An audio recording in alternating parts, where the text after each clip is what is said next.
I'm back in the wood shop for this video, and I'm making another holiday decoration. But this time I'm making something for Thanksgiving. Yep, I'm going to be making a turkey. But this isn't a cooking video. We're not to this point yet, so I'm making a decoration for the porch or yard to get in the spirit of the upcoming holiday. I'm starting out cutting down some old boards I have for gluing up together to make some round shapes, and I'm cutting one and using it to size the other two, as I'll need 3 for each glue up. The biggest one will be about 13 inches in diameter, and the next one 11 inches or so, and the small one about 8. So you just need enough boards to get those dimensions. You could also use plywood for this if you wanted to and skip the glue ups altogether, but I prefer the look of actual boards instead of plywood, so I'm going this route. And I'll give you all the final measurements on everything at the end. After I get enough for the large and medium discs, I've got a leftover piece of that tongue and groove pine that I had to make the small one out of just one board, so I'm cutting a 9 or 10 inch piece out of that, so I have plenty. Those old boards were rough sawn, so I needed to clean up a couple edges on the joiner before gluing them up.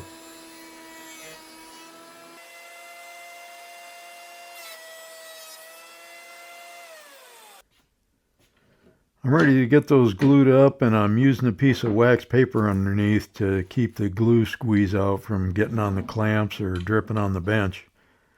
Wax paper isn't just for kitchen use. Pretty straightforward glue up on these, just edge joining them.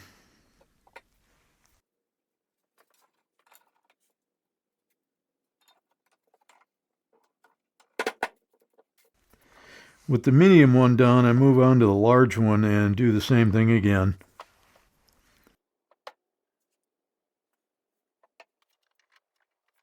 I even add a third clamp on this one.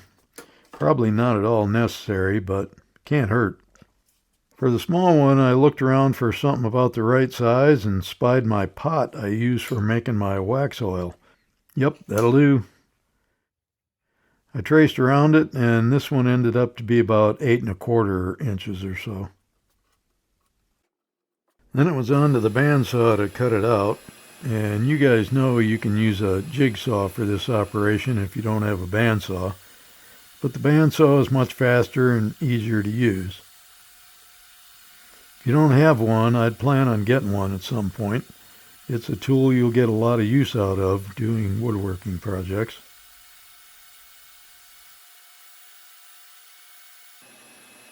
With that one cut out and the other 2 drying in the clamps, I start on the next body part, and that's going to be a head.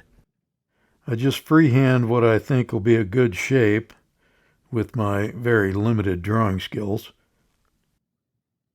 After I get part of it done, I measure and decide it needs to be a little bit longer, so I just redraw it, just following the same basic shape, only bigger.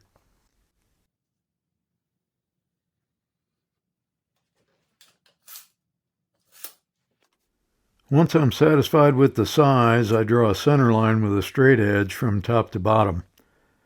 So basically, I drew half of it. I then folded on the center line, then cut out along the line I drew, cutting both halves at once. Then I unfold it, and it's a symmetrical shape. And that's the easiest way to get both sides the same instead of trying to draw the whole thing freehand. After tracing around it, I have the head part, and I can then cut it out on the bandsaw. I'm following the line pretty closely, as I'm not overly concerned with accuracy for this, so no need to cut outside the line and then sneak up on it with a sander like you would if you wanted to get it perfect.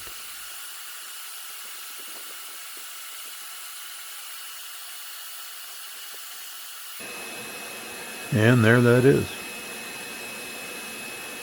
I also drew another part, and here are both of the drawings I made. You may be wondering what that other part there is, and you'll find out here in a bit. Some of you probably know, and some of you probably don't.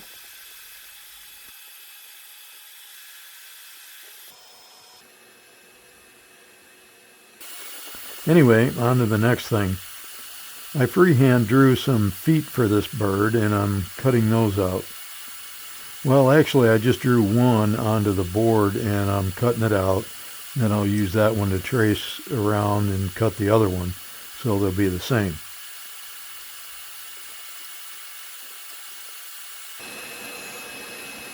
So there's a passable turkey foot, I think.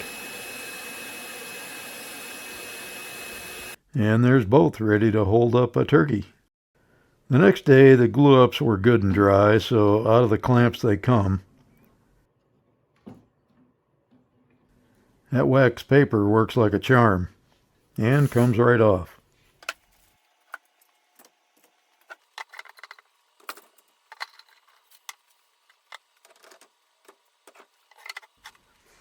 After a quick check for size on both, I grab a straight edge and mark the centers by going corner to corner in both directions.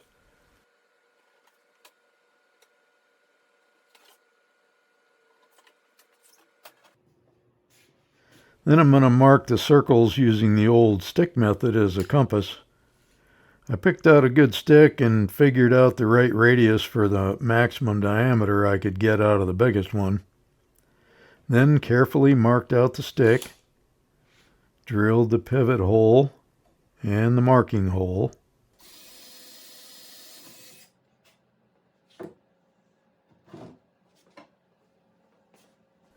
Went and got my hammer that I forgot. Hammered the pivot nail into the center.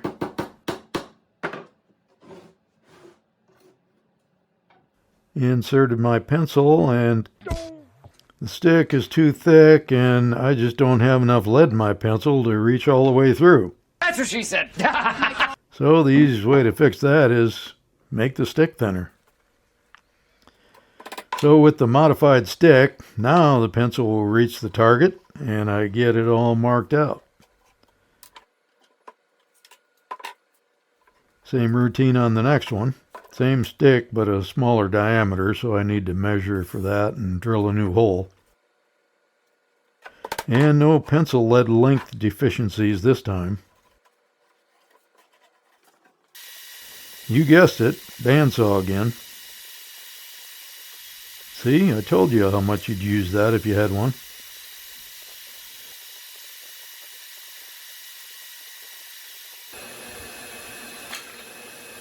Pretty easy way to cut these out, and I had both done in a few minutes.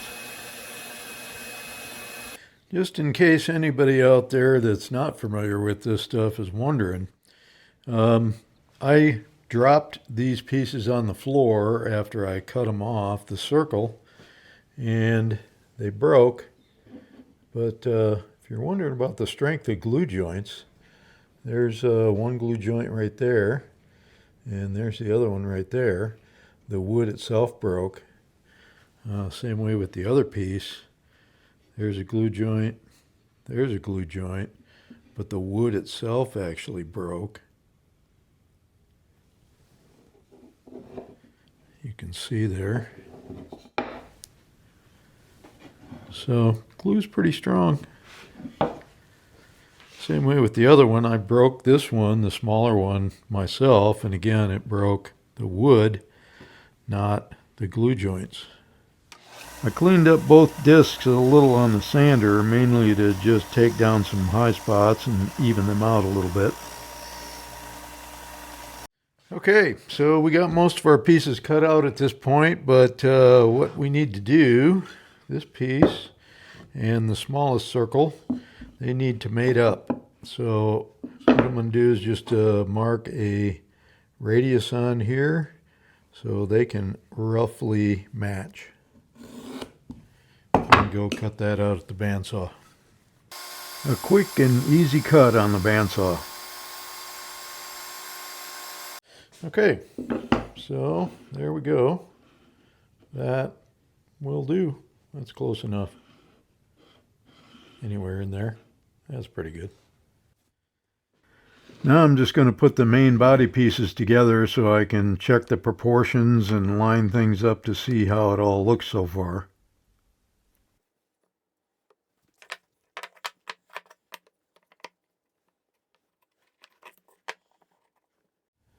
So you guys have probably surmised where I was going with this, and you kind of got the general shape of a turkey there from the front. We still need some turkey feathers though. So I got some boards here that I think will do for feathers, and I'm just trying to figure out how I want them laid out. Something along the order of that, I think. Looking at it from the end.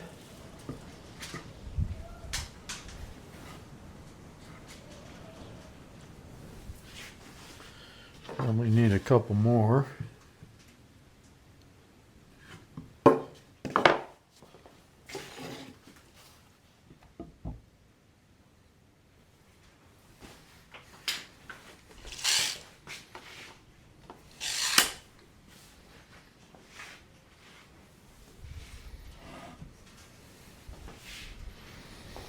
Yeah, something like that. So just kind of laying these out by eye. I've got them about 3 inches apart. This center board here is about 5 inches wide for the center feather. These are 3.5 inches wide, so standard 1x4. And these are 24 inches long. This one's about 29.5 inches long. It could be shorter, obviously. So even a 26 or 27 inch long board would do there. But what I've got to do is bring these together on the same plane. So I'm going to have to make some cuts on these to get them where I want them. And what I'm going to do is I'm just going to mark here kind of by eye where the cut will start and where the cut will end on both of these. And these don't have to be exact, obviously. We're just making a turkey, not fine furniture. So it can be rustic and go together roughly. But I'm going to cut those with the circular saw. And just clamping these to the bench and making the cuts with a circular saw will work just fine for these, as they don't have to fit perfectly. You could cut these with a handsaw or jigsaw if that's all you had.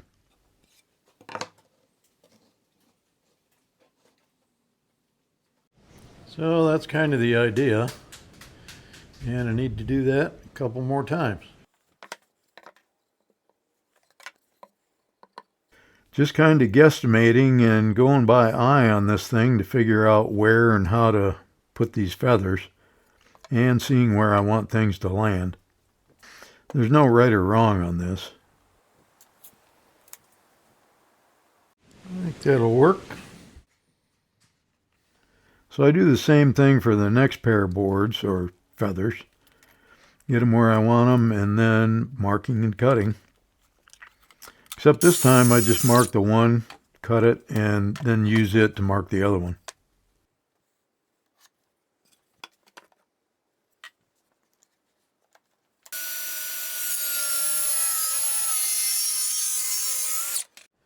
Okay, so this is how it ended up laid out.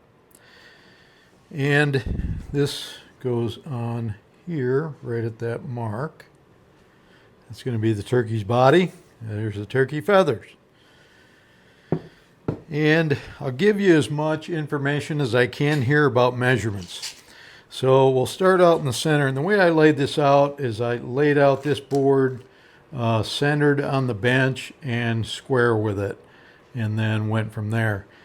And I ended up with this board at 27 and 3/16. And these are not measurements on purpose. I'm just going to give you what I ended up with, and you can go from there if you want to try and make one of these. These boards are 24 inches long. The next ones are 20 and 7/16 or so. Call it 20 and a half. These are total length about 13 and 5/8. And this board is 5 inches wide, and these are 3.5 inches wide, so a standard 1x4 for those. 5 inches wide, 5 inches wide, 3.5 inches wide, 3.5 inches wide. So that's how I did those. These all line up with each other at the end. This one is, these are sticking over about 3/8 of an inch or so. And let's see here. The distance between the feathers here is about 3 inches. So there. These, and that's, let's see, I'll go square with this board with the measurement. Doing it that way, it's about 3 1/16 or so. Here, it's doing it the same way. That one's about 2.5. And this one is about 2. Where I cut the angle on these, I have no idea what those angles are. They are what they are. That's I just laid it out by eye. This board intersects the other board at about 10 and 7/8 up from here where I started the cut. This one is going to be about, whoops. That one's going to be about 12 and 7/8, 12 and 3/4 or so. This one is about 8 and 3/8 to where I put the mark, 8.5 where I put the mark, 8 and 3/8 is where it's intersecting. So, and these don't have to be exact. As you can see, they're not perfect cuts and perfect fit up. It doesn't matter. Turkeys aren't perfect. So this is going to give me this much nail and glue surface to attach to the back of this. And if you set that on there like that, that's about how I want it to lay. Something like that. And then the turkey's head is going to go on there about like so. And of course his beak and his snood, if you didn't know what that was called. Look like a turkey? At this point I decide to do some quick sanding of all the parts, basically to smooth the roughs on boards a bit, but also to ease all the sharp edges and corners on everything. Wow, that is really quick, huh?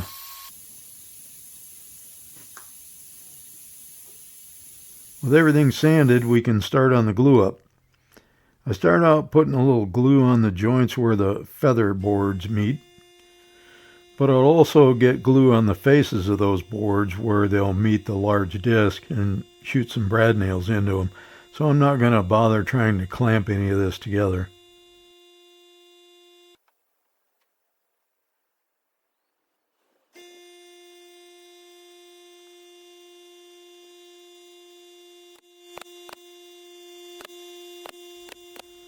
I'm trying to get a couple of brads into each board from the front, but put them where the next disc will cover them. I want enough to hold everything together so I can flip it over and then get more brads in from the back. Well, lots more.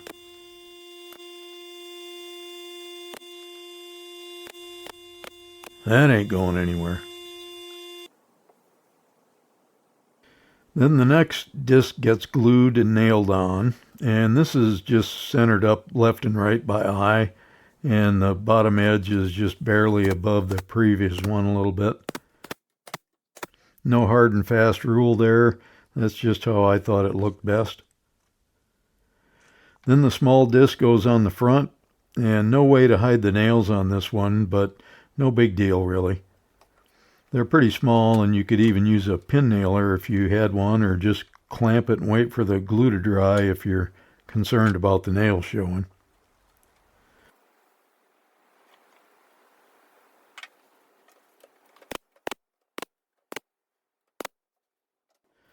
Then the head goes on with glue and nails, and again just lining it up by eye.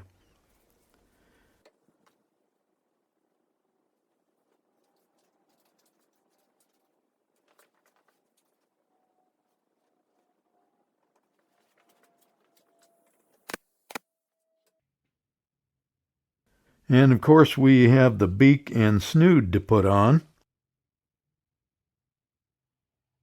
On a real turkey, the snood comes out of his forehead and droops to one side of his beak. So that's the way these go together, by the way they're cut. The beak piece and then the snood kind of hooks over the top of it. You'll get a better view here in a second.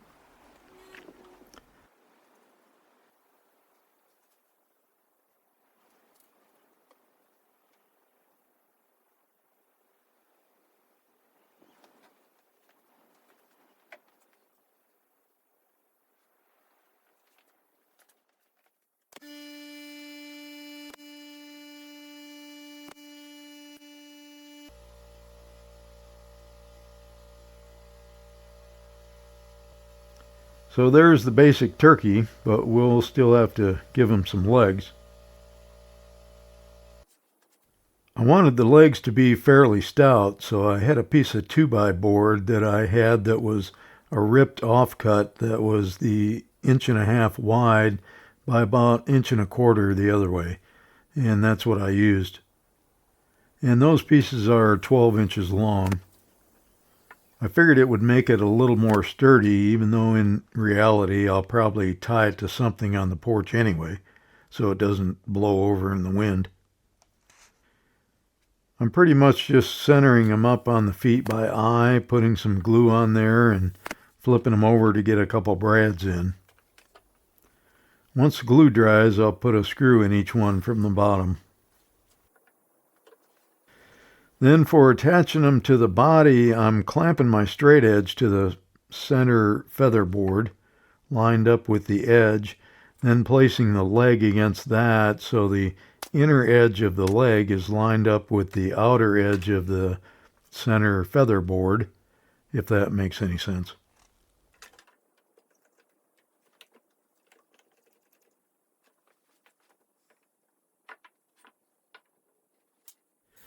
I was putting the second one on and took a measurement on each one to make sure they're even, and they were, but I thought I really should check it to make sure it's right before I permanently attach it.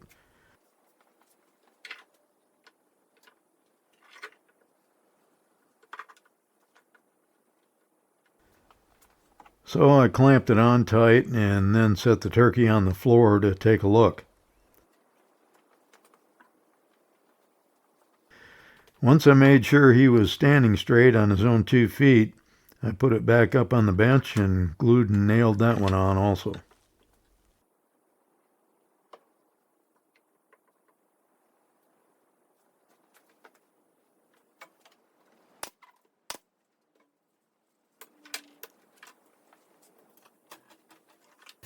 And that's it. Assembly complete.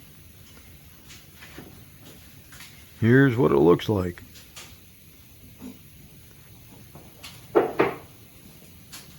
Looks like a turkey.